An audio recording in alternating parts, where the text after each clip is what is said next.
Dengan Riza di sini, ketemu lagi di kuliah kita Manajemen Lembaga Keuangan kuliah keempat mengenai kegiatan usaha bank dan jenis bank. Sebelum dimulai videonya, diklik tombol subscribe-nya dan diklik loncengnya agar selalu mendapatkan notifikasi dari kuliah-kuliah kita selanjutnya. Pengertian bank. Lembaga keuangan bank adalah lembaga keuangan yang paling lengkap.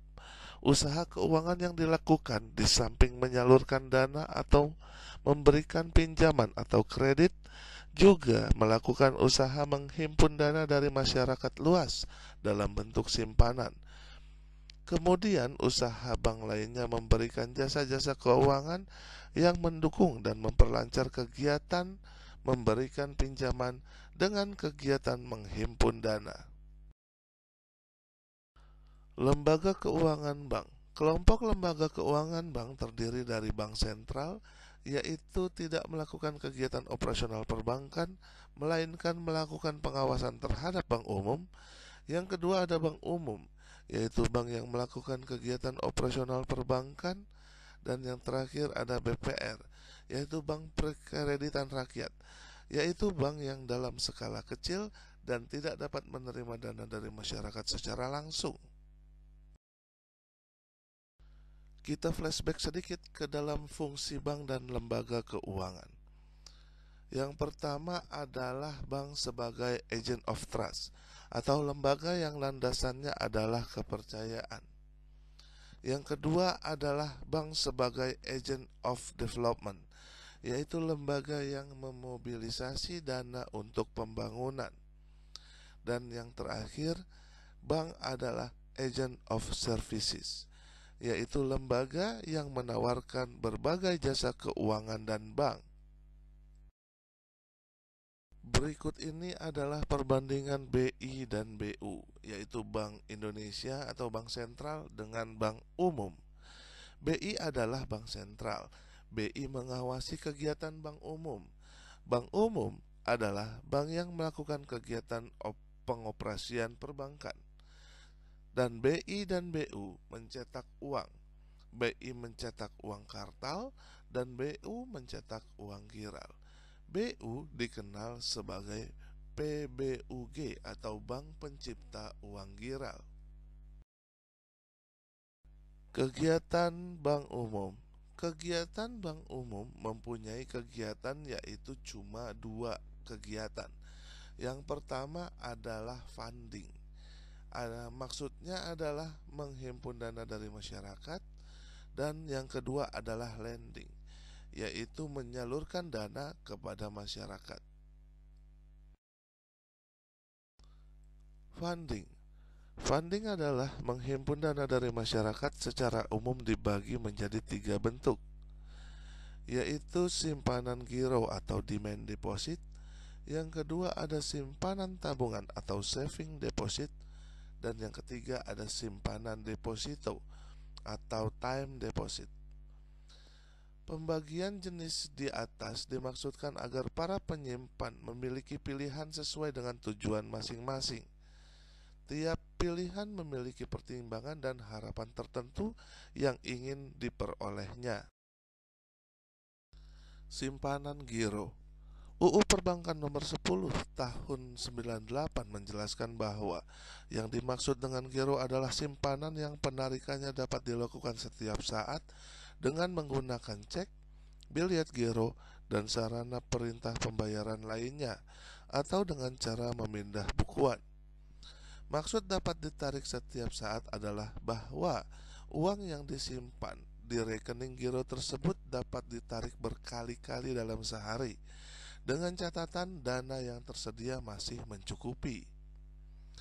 Pengertian penarikan adalah diambilnya uang tersebut dari rekening giro, sehingga menyebabkan rekening giro tersebut berkurang, baik ditarik secara tunai maupun non-tunai. Selanjutnya, penarikan secara tunai adalah dengan menggunakan cek, dan penarikan secara non-tunai adalah dengan menggunakan biliet giro atau BG. Simpanan tabungan. Pengertian tabungan menurut Undang-Undang Nomor 10 Tahun 98 adalah simpanan yang penarikannya hanya dapat dilakukan menurut syarat-syarat tentang yang disepakati, tetapi tidak dapat ditarik dengan cek, bilet giro, dan atau alat lainnya yang dipersamakan dengan itu. Yang dimaksud dengan syarat-syarat penarikan tertentu adalah sesuai dengan perjanjian antara bank dengan penabung.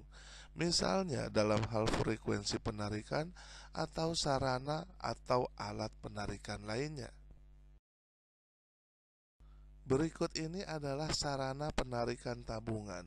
Yang pertama ada buku tabungan. Yang kedua ada slip penarikan. Yang ketiga ada kwitansi. Dan yang terakhir ada kartu yang dibuat atau terbuat dari plastik. Simpanan deposito atau time deposit.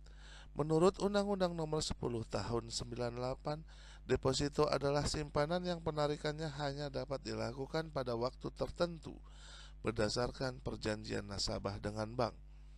Jenis-jenis deposito. Yang pertama ada deposito berjangka, tidak bisa dipindah tangankan.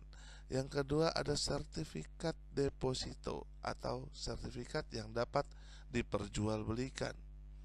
Selanjutnya ada deposit on call atau jangka waktunya tidak lebih dari 1 bulan.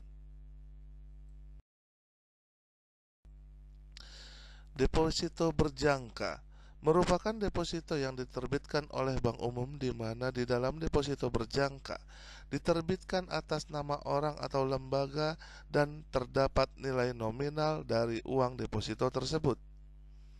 Jangka waktu deposito bervariasi mulai dari 1, 2, 3, 6, 12, dan 24 bulan.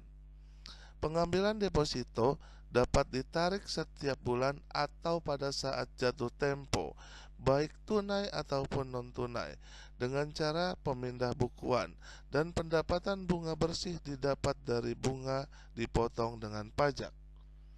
Jumlah yang disetorkan pada simpanan deposito berjangka untuk saat ini ada peraturan dari pemerintah bahwa batas minimalnya adalah 5 juta. Bila nasabah mengambil dananya sebelum jatuh temponya, maka nasabah dikenakan penalti rate. Sertifikat deposito merupakan jenis deposito yang diterbitkan atas unjuk. Maksudnya adalah di dalam sertifikat deposito yang diterbitkan hanya ada nilai nominalnya, tidak disertai dengan nama orang atau lembaga, sehingga sertifikat deposito dapat diperjualbelikan kepada pihak lain.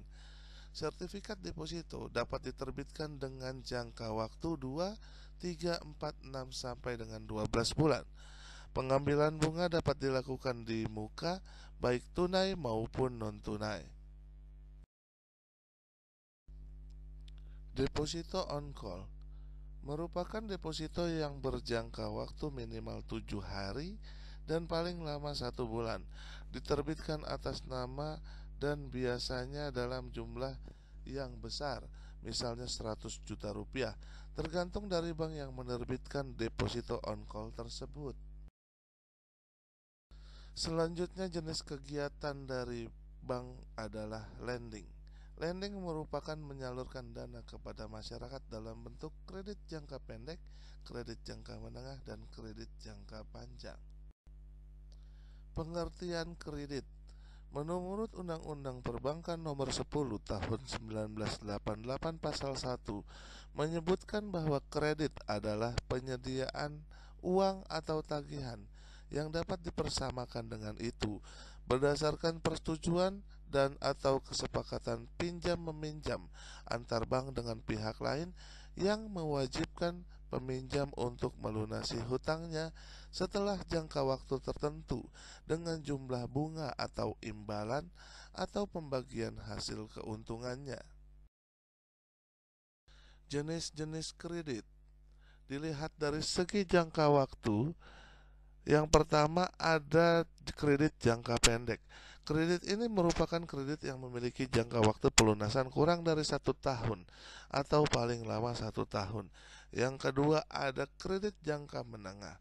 Di kredit ini merupakan kredit yang memiliki jangka waktu pelunasan lebih dari 1 tahun sampai dengan 3 tahun. Selanjutnya ada kredit jangka panjang. Kredit ini merupakan kredit yang memiliki jangka waktu pelunasan di atas 3 tahun. Unsur-unsur kredit. Yang pertama ada kepercayaan, yaitu suatu keyakinan pemberian kredit oleh bank bahwa kredit yang diberikan baik berupa uang ataupun barang dan jasa akan benar-benar diterima kembali di masa yang akan datang. Kepercayaan ini diberikan karena sebelum kredit diberikan, bank sudah melakukan penelitian dan pengkajian mendalam tentang nasabah dan mengetahui kemampuan nasabah dalam membayar kredit atau melunasi kredit yang diterimanya. Yang kedua adalah kesepakatan. Kesepakatan ini dituangkan dalam bentuk perjanjian di mana diatur hak dan kewajibannya masing-masing pihak dan ditandatangani bersama. Kesepakatan yang dituangkan dalam perjanjian ini disebut juga dengan akad kredit. Selanjutnya ada jangka waktu. Setiap kredit yang diberikan memiliki jangka waktu tertentu. Jangka waktu tertentu itu adalah jangka waktu pengembalian kredit yang telah disepakati. Selanjutnya ada balas jasa. Akibat dari pemberian fasilitas kredit, bank tentu mengharapkan keuntungan dalam jumlah tertentu. Keuntungan atas pemberian kredit itu adalah bunga atau biaya provisi atau komisi serta biaya administrasi kredit. Quotes for today. Success doesn't come to you, you go to it. Sekian kuliah kita kali ini, semoga bermanfaat buat kita semua. Keep your spirit to learn more. Please like, share, and comment, dan jangan lupa untuk diklik tombol subscribe-nya dan diklik loncengnya agar selalu mendapatkan notifikasi dari kuliah-kuliah kita selanjutnya. Terima kasih.